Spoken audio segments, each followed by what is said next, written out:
Durga's story is not a case in isolation. Her clash with the Netas is not the only one. In Tuticorin in Tamil Nadu, District Collector Ashish Kumar was shunted out for a crackdown on illegal sand mining. In fact, this is a government orders. I'm not supposed to comment on that. These orders will be followed by me. I'll be going and joining the new post and doing the work there as well with the same vigor and with the same encouragement. We have been taking action against river sand mafia. We have in fact put two people under Gundas Act in last 1 year. But transfers seem a mild action. Durga Shakti's batchmate Yunus Khan was literally run over by the sand mafia goons in Himachal. We were in flying squad. We got information that some of people are involved in extracting the illegal material from the government land. So we went there. Some of the people tried to flee away from the spot, but in the meantime, we tried to stop one tractor which was on road, but he tried to hit us 3 times. And meantime we think that if he will remain doing that, it will be dangerous for us, for our life. The 4th time he tried to hit us, he left his trolley, and whole of the gravel and sand materials fell on that was fallen upon us. After 67 years of independence, this is what the civil services officers are facing.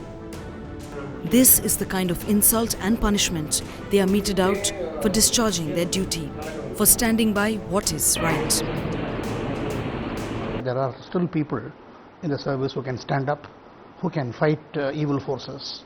Mafia is rampant all over the country, and many officers, young officers, do not fight it as strongly as they should. So I think Durga has shown that it is possible to stand up, and I think what has happened to Durga is happening nearly in every state and fairly frequently. But I think her case has brought dramatically to the nation's attention that it is possible to stand up, because her loyalty is to the Constitution of India and to rule of law, and she is doing that. I think the public appreciates that. The trainees here at the Lal Bahadur Shastri National Academy of Administration read these reports each day, torn apart by the state of the country's most prestigious job.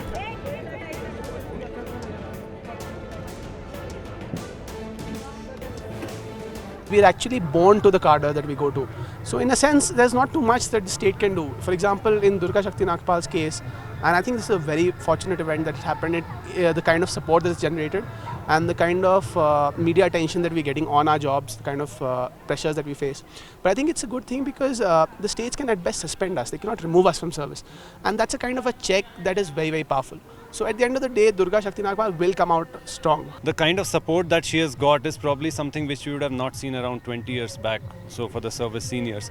So I think the conduct rules are very well specified, and rightly so, that the job of a bureaucrat or an IAS officer is to work in the background. I mean, we are the backstage guys, and I feel that it's right that she should not be out there.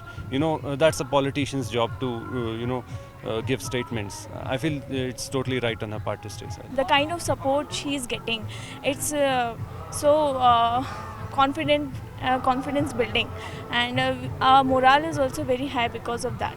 This plaque at the Indian Administrative Training Academy here in Mussoorie is in the memory of officers of the Indian Administrative Services who laid down their lives in the service of nation. It also indicates the pride that they have in officers who worked and with honesty and integrity. When I walked into this academy, I was a little doubtful. Will they be ready to speak about officers like Durga Shakti Nagpal? But all the 153 officers whom I met here and talked to are immensely proud of her achievements. They say, given a chance, they will emulate her example. So what lies ahead for them? What will it take to restore respect for these brave officers among India's political class?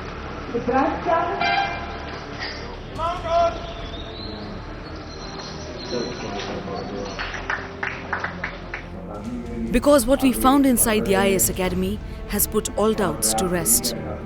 There is no disillusionment. There is absolutely no fear. These IAS trainees are determined in their resolve to do their duty and to take on the highest ranks of power if the need arises. What we witness here at the IAS Academy in Mussoorie is something very positive for the entire nation. We saw a group of 153 trainee IAS officers who are ready to be deployed across the country, who are truly inspired by the name Durga Shakti Nagpal. They say they will take the values that she has fought for forward.